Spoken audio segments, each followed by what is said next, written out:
There are just some things that emotionally intelligent people do, and there are some things that they just don't do. There's a reason they stand out. It's not necessarily that they do some things, that they avoid a lot of things. They avoid behaving a certain way, speaking a certain way, communicating a certain way, thinking a certain way, reacting a certain way.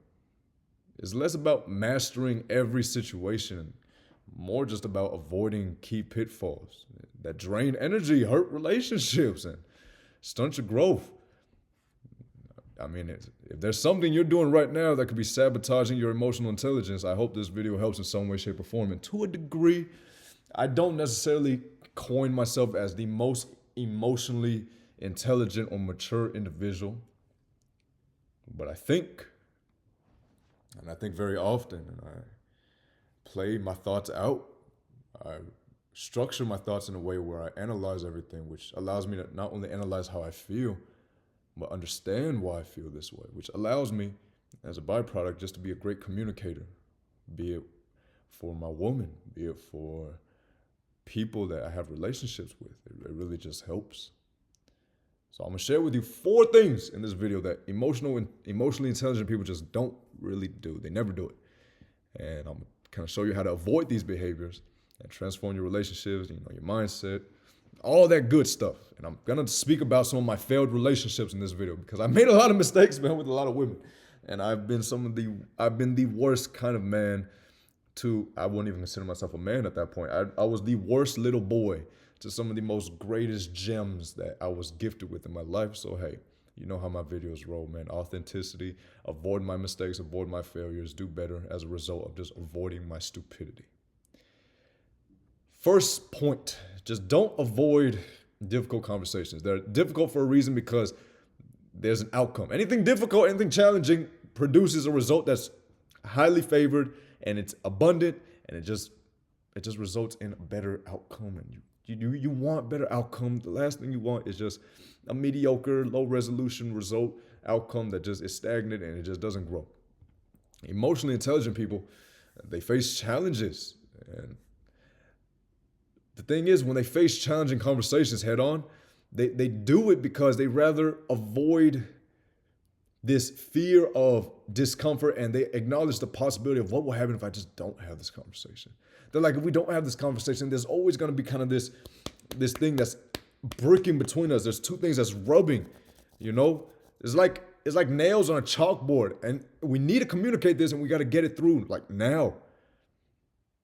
Understand that avoidance just creates a bigger problem in the long run between you, your spouse, you, someone you love, you, your friend, you, your best friend. It doesn't matter, business partner, I don't care. Don't avoid hard conversations. Hard conversations, 1, it creates understanding. So if it's communicated correctly, there's understanding from both sides. There is no right or wrong. I feel this way, you feel this way. That happened. What can we do to avoid it from ever happening again?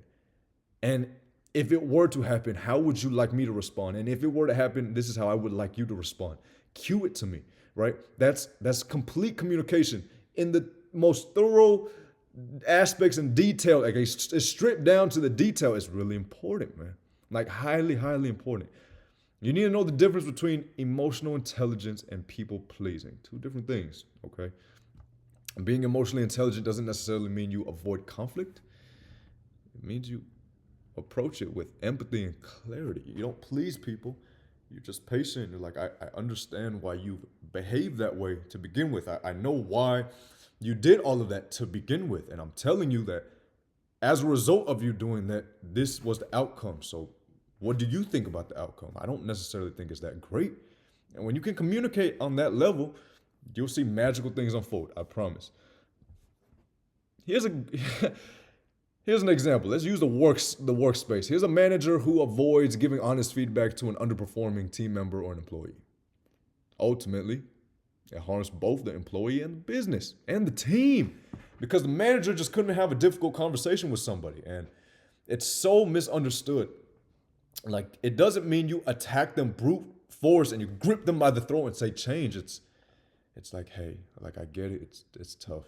I used to do that too.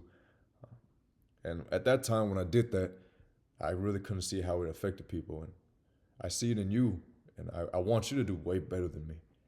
So whatever I'm about to say right now, it might be a little tough, but if you could just be a little patient with me as I try to get through all of it, I want to hear your input too. And so you start talking about the conversation, you start talking about what's going on, you address the issue, and then you say, well, what do you think? And you give them space to talk, give them space to vent. They have thoughts going through their heads, emotions are pumping, let them clear it. And listen. Don't just listen to speak back. Listen to understand, and part of understanding is, yeah. And sometimes, like, if they say something and you don't know why, interrupt, be like, well, why? So that you can enhance your understanding. And if they say, don't interrupt me, it's like, no. I want to enhance my understanding. I'm sorry if I came off like I'm interrupting you, but I want to know why so I can enhance my understanding. I really want to understand you, so why? Why is a beautiful question, man. I ask why in almost everything I do. Anyone I speak to, I'm asking why. It goes a long way, and it just does a lot, and it creates a deeper level of empathy, which in the long run will benefit you and the other party.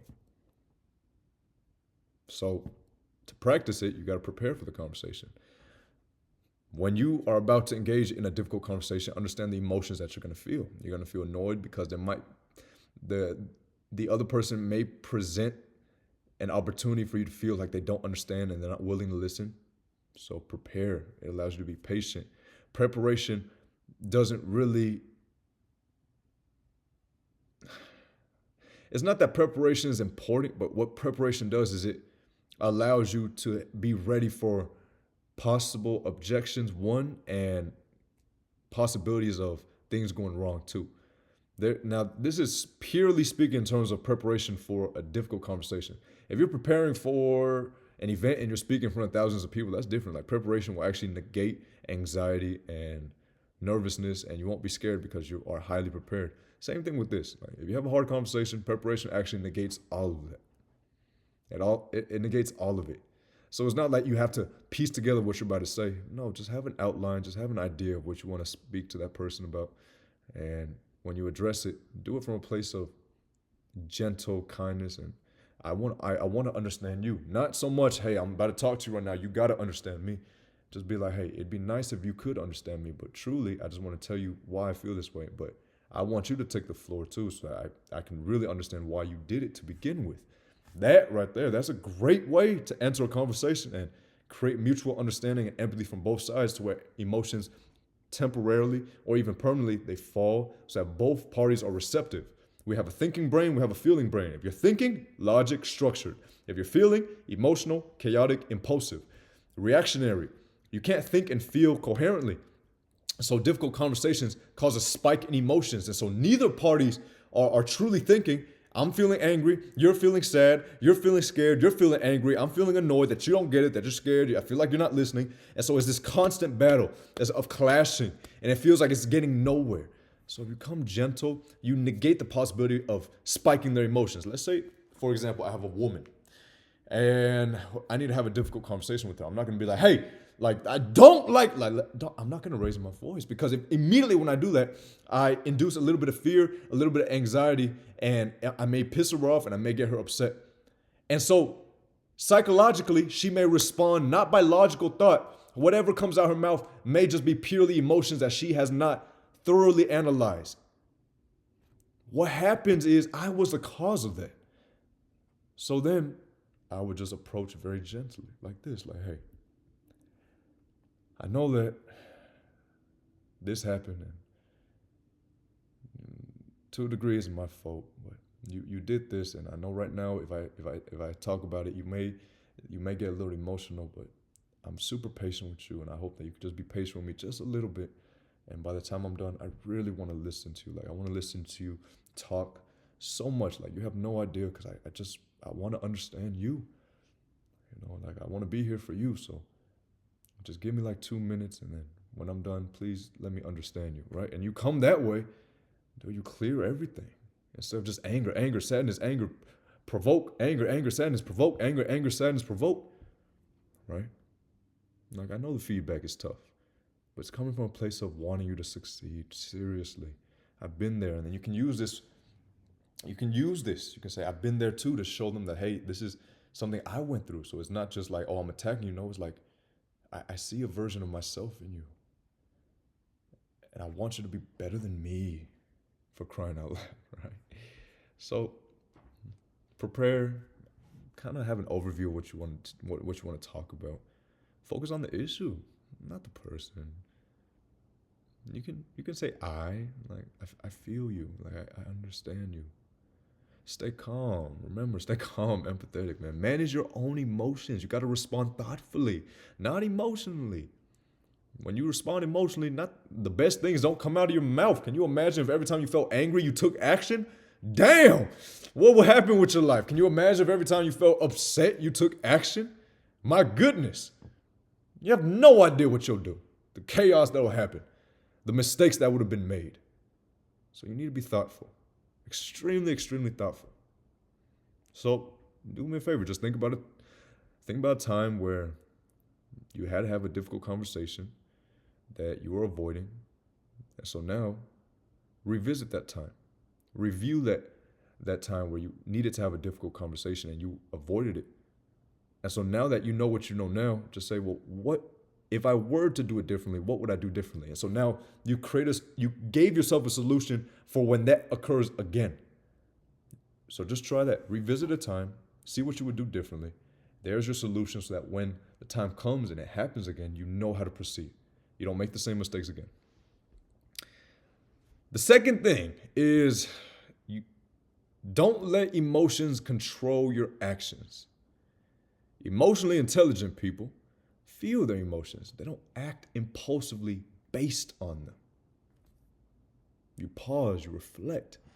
You choose how to respond rather than reacting in the heat of the moment. Self-regulation isn't necessarily about suppressing your thoughts or your emotions. It's about channeling them in a constructive way. You become empowered when you do this. Truly, extremely empowered when you do this. Let's say you're at work and someone receives a critical email or there's feedback, and instead of firing back angry and respond, you just take a break. Reflect, respond professionally, and that's it. Take your time. Sometimes I do this often, where to a degree, I'm in control most of the time of my emotions, especially when it comes to like a partner, because I've made so many mistakes in my life where I've been a victim of my anger and I've been a victim of my emotions, and I would just say some really mean things, man. I don't want to be that person anymore. And so as a byproduct of me wanting to avoid that person, I've gained a lot of control. Like if I ever am angered or I dislike something, I'll speak up, like, hey, can I ask you a question? When you did that, did you think of this? And then when I say this is where I insert how I feel. Did you think that maybe I would feel this way? Because that's what happened. Did you think about it? And then I just kind of want to hear you. I'm really gentle now and I'm in control most of the time. But you are not the best version of you when you're impulsive and you're just reactionary based on your emotions. I'm telling you, you really aren't. You're the worst version of yourself, if anything, because it's not logical, it's not thought through, it's not analyzed, and it's truly, truly just boom, it just flies out, right? You need to respond something like, well, let's say let's use that example of you getting feedback from work and it was critical. The best way to respond if you're emotionally intelligent is just say, well, thank you for your feedback. Can I talk to you about it more in detail so I can really understand? Like that shows that 1, you don't get triggered. 2, your ego isn't fragile. And 3, you're open to criticism, which helps you learn. It's not about being right. It's just about how can I learn? I've met so many people in my life that it's just, they need to be right. And I've been that dude. That's why I can see it. Like I've been the dude that's like, no, it's my way or the highway. No, I'm right. You're wrong. Like, it's terrible. I hated that. That person was terrible. Right? And I had to be that person so that I can become this person. This person that you see right now is simply a byproduct of all the failures. That's truly what I am. I am a byproduct of all the failures and all the mistakes I've made. Hence the growth. Right? Staying the same would indicate, hey, you didn't grow.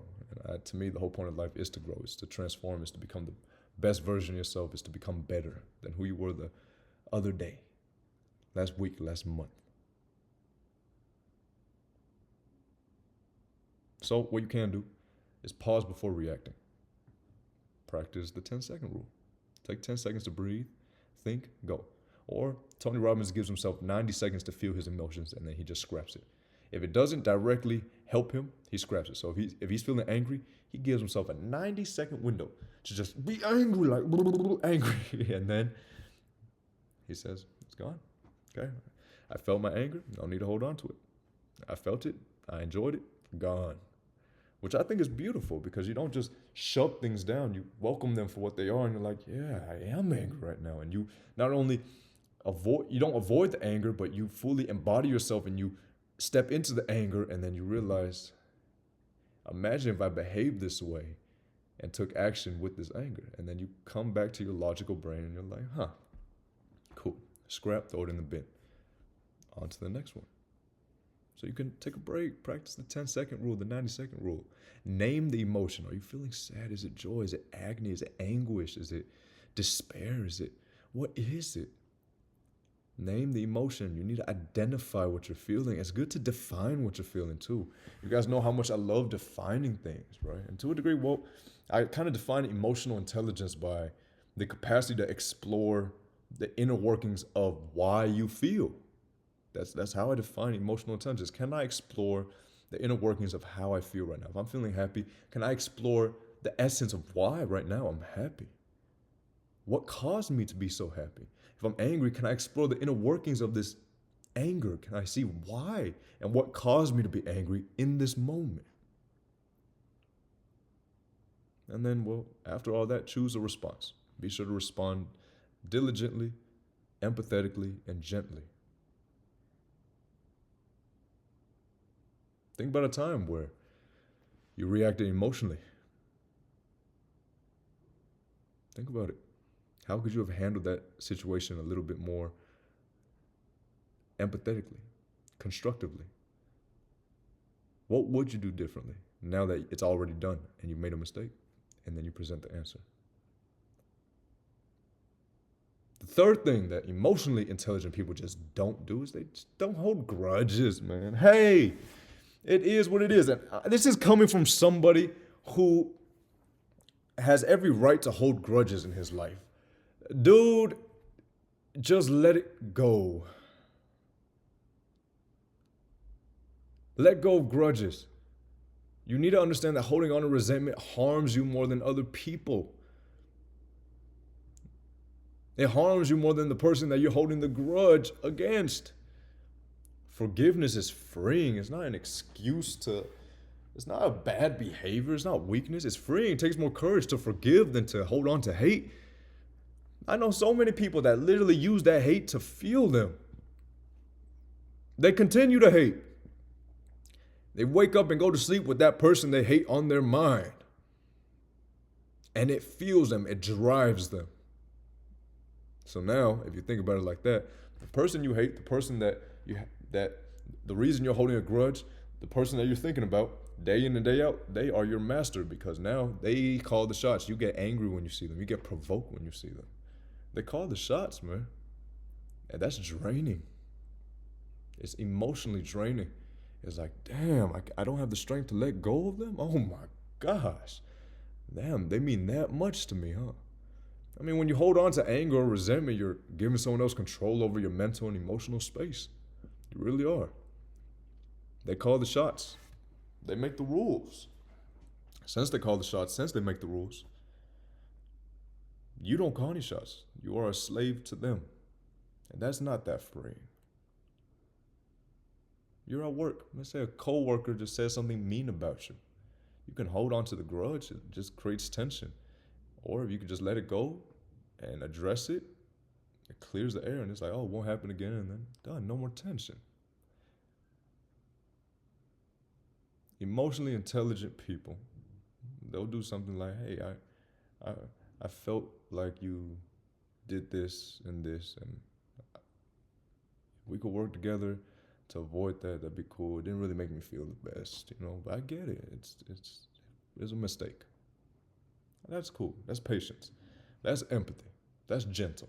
That's nice. Real nice. It's good to reframe forgiveness, right? See it as a way to free yourself, not as a way to condone the other person's behaviors or actions, but you're freeing yourself of all the baggage of the possibilities of the what ifs, right? You're truly freeing yourself.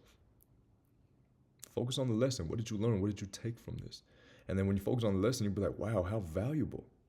Had I not gone through that, had that person not provoked me in that way, I wouldn't have learned these valuable lessons. And you develop a skill, you develop patience, you develop empathy. And I'd argue that the world needs more people that have empathy. You need to understand what empathy is. Sympathy is, I feel sad for you. Empathy is, I understand why you feel sad. I don't necessarily feel sad for you, but I understand you. It makes sense. You walk in their shoes, you see life through their lens. And then, well, it's really hard to hate from afar. Because now you're close up, you know them. So it's like, oh, I get it. I've had moments in my life where I understood people and they didn't really care to understand me. Not necessarily that they didn't care, but they don't possess the skill. And so I just see them as like, it's okay. I get it. You don't have the skill, it's okay. You don't need to understand me, just give up. You probably won't. But hey, at least I understand you. So it makes dealing and coping with you a lot easier. Like a lot easier, because you're going to clash with some people, man. You're not going to see eye to eye with some people. Everyone sees the world through their own uniquely shaped lens. You won't always see eye to eye with people. Seriously, you won't. And so it's your job in moments where you don't see eye to eye to try to understand so that it lessens the impact of their stupidity, to put in words that aren't necessarily kind. It also, look, man, it also means you got to set some type of boundaries, man. You don't allow it to happen again. Forgive, but set up boundaries to protect your peace. If something happened to you, make sure it never happens again by addressing it calmly, setting boundaries, and preventing it from happening again by setting up countermeasures in case it does happen. Hence strategy, right? Part of emotional intelligence is also strategy. Everything is strategy. You gotta play chess in your head. It's a mental game. It's can you outsmart your emotions, or will you let your emotions be the king? So look, if you're holding a grudge towards somebody, figure out who it is, why you're holding a grudge, and then say, well, what is the first step towards letting go of this grudge? Because evidently, whoever you're holding a grudge against rules over you because you wake up thinking about them, you go to sleep thinking about them, and they probably don't even think about you. So, first step is let go. Do you have to speak to them to let go?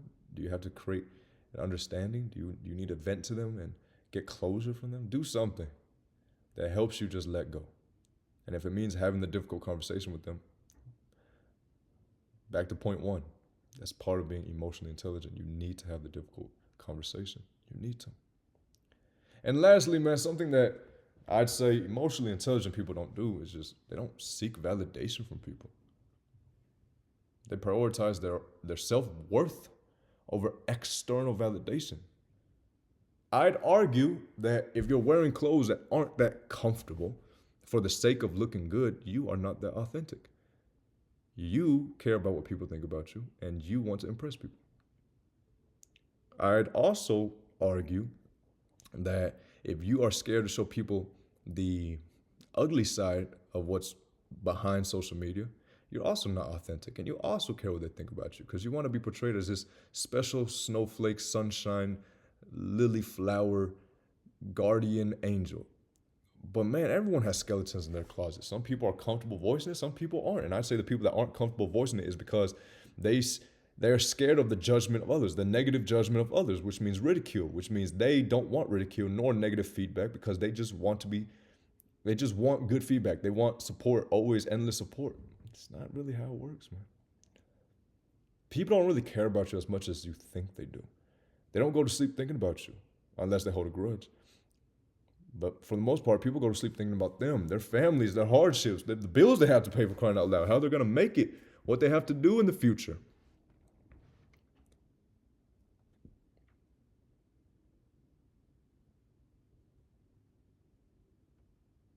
Don't let other don't let other people's opinions dictate your happiness or your decisions. Do things because you want to do it, not because you want to impress X, Y, and Z. So if you're gonna get a car, do it because like for some odd reason you just really like this car. Like it's just so pretty to your eyes. Don't do it because you can't wait for people to be impressed when you pull up with the car. That's not that authentic. That's not. You want to impress people? Really? Still? Come on, man. You're trying to impress the same people that you don't want to be like in any way, shape, or form. Think about that. The people that you're trying to impress, you don't want to be like them in any way, shape, or form. So why the constant need to try to impress them? You don't even want to be like them. So just be you. Impress you. Do things to impress yourself. And you really got to have some type of discernment, and you really got to be aware when you have this conversation with yourself. Like, is this for me or is this for them? Am I doing all this for them or am I doing all this for me? Like, you have to know these things. You really do. A good mindset is, hey, I value this goal. I'm willing to take the risk, even if some people don't agree. Because then you are authentic. You understand people just won't agree. And that is okay. Define your values. Ask what truly matters to me, regardless of what other people have to think. How would I behave if I was the only one on earth? If everyone in the world would support what I did, what would I immediately do? If I knew no one would say anything negative about me, would not judge me in any way, shape, or form, what would I do? What would 90-year-old you do? That version of you is the most knowledgeable, intuitive, wise. 90-year-old you, I promise, is not worried about buying a damn Lamborghini to impress the people that you don't want to be like in any way, shape, or form. And 90-year-old you isn't trying to share his or her accolades and milestones and accomplishments with people simply to flaunt and get their respect because you feel inferior and insecure about who you are and how you look and what you do. Validate yourself. And you can validate yourself by having a stack of evidence that you are who you say you are. So let's say, for example, you're deeply insecure. You hate the way your body looks. You care about what people think about you. You only want to show the success, not the dark days, not the tough times. It's time to give yourself some validation. And so if there's nothing to validate yourself, it means you probably haven't done anything worthy of feeling this validation. So that's why you're seeking it externally. Like, hey, I know myself. Right? So if that's the case, it goes something like this. Like, it's like, I know myself and I know that I haven't done anything monumental. So I'm going to try to portray X, Y, and Z so that hopefully you can kind of give me that validation that I need. Hopefully you can give me that validation that I want, that I've been seeking, that I can't give to myself. I mean, that's kind of why I'm trying to impress you to begin with. Right? So just avoid that. Define your values and validate yourself by doing enough things to where it's impressive to you. Don't seek praise, just acknowledge your own efforts. Like, hey, I did some work today and I like it.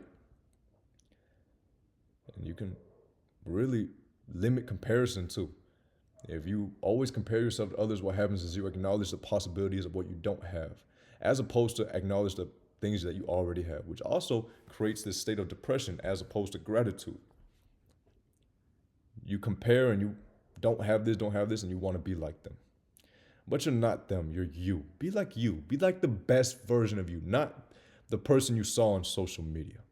Be who you authentically would be if no one would judge you. Dress how you dress, talk how you talk, speak your mind. Don't be poisonous to the world, like just say some nonsense. But I'm saying remove the constant need to externally or to get this external validation. Truly just be the purest version of you and understand that you're just gonna have some people that disagree. That's the beauty of the whole human experience. We're uniquely different. All of us have lenses in which we see the world and they're uniquely shaped and crafted. It's beautiful. It's beautiful. You can do that by just limiting the amount of time you spend on social media. I mean, all that stuff just amplifies comparison. They have the big house, you don't. They have the nice car, you don't. They have this and you don't. I mean, hey, and you have a lot of things they don't. Yeah, they may have that, but you have something that they don't have. So, I mean, now you create like this counter comparison where you just become egotistical and prideful. Like, oh, yeah, well, at least I have this. No, just don't compare to begin with. Just ask, well, what do I want? If this person just happens to have what I want, that's super cool. I want it. But it's not like I want to be them or anything similar to them. I just want to be me. And being me is not an excuse to stay the same. Remember that. Being me is a reason to be authentic. So let's say, for example, you are the worst version of yourself. If you open your mouth and say, I just want to be me, I'm just me, you're basically saying, I don't really have the strength to change. I've tried and it takes too much out of me. So this is what you get. Underdeveloped, low resolution image of what I could possibly become. But these are all my failures right here, physically for you to see, evidently right here for you to absorb and take in. That's basically what you're saying. But let's say you're truly trying to become the best version of yourself and you're giving it 100%. You're really trying, man. It's okay to say you're just you. You're trying and you just accepted that people will not see eye to eye. Not everyone is meant to. That's what makes you special. There's no one else. There's no one else out here like you. No one with your genetic code. You are one in billions. Seriously. Not as a matter of fact, like no one. So one of zero. Like no one can do what you do. Be like you. Nobody. Like that's beautiful. So what decisions? You guys have to answer this on your downtime. What decisions have you been avoiding because of it, because of a fear of judgment? And then, well, what can you do about it? Why are you afraid of their judgment? Why do you care about their judgment to begin with? Are they important? If they're not important, then what's up? People want to see the good, not the bad. People want to show the good, not the bad. People want to show their persona, not their real authentic self. Sometimes on these YouTube videos, I try my best to be as authentic as I can. I mean, if you look back on some of my videos, I've told you guys stories about how I was broke, how I lost everything. And I'm not ashamed. How I had to go knock and find a job, go back to working a minimum wage job. And somehow things just worked in my favor. I've been highly blessed in my life. Are you kidding me? But it's because I really want to build this authenticity with you guys. I have a long plan with what I want to do. Right? And it involves you guys trusting me. It involves you guys seeing that I'm authentic. Because there's a long plan. I'm playing the game long, and part of the long game involves me establishing trust with my audience, and I do that by being as authentic as I can, sharing whatever knowledge I have, listening to all the feedback you guys give me. Right? So again, emotionally intelligent people, they don't avoid difficult conversations. They don't let emotions control their actions. They don't hold grudges. And they definitely don't seek validation from others. It's not about being perfect, man. It's about learning to manage your emotions and behaviors in a way that just serves your goals and the relationships that you have. What behaviors do you need to work on? And how are you going to start? That's something for you to figure out. I like reading you guys' comments, man. Tell me what you guys had problems with in the comments. I want to know. We've all had difficulty. I had a hard time with seeking validation. Man, I used to just want to become successful for the sake of becoming successful so I could impress my city, have everyone in my city say, you are the best, you're doing this so big, woo, woo, woo. Then I got to a point where I'm like, man, I failed. And I could have kept it private or I could have publicized it. And I chose to publicize it in hopes that people can see like, hey, this is real. In a world full of fake, in a world full of phonies, in a world full of insecure, in a world full of people that don't even know themselves, that can't even reflect, here I am. As raw as I can be. I failed. I'm broke. Yeah, can't even take care of my people. Right? That was a couple months ago. I made videos about that. Life is good, man. I'm so blessed. Like, I'm so blessed. Things just somehow end up working. It's so beautiful. You know, so, I mean, if you appreciate my authenticity, I mean, I appreciate you appreciating my authenticity, man. There's a plan I have with this platform. It involves you guys, you know. You guys are truly inspirational to me. You guys make everything I do meaningful. I mean, you guys watch my stuff, for crying out loud. I don't know how, but it seems like I am able to serve you. It makes me happy. That's all I got, man.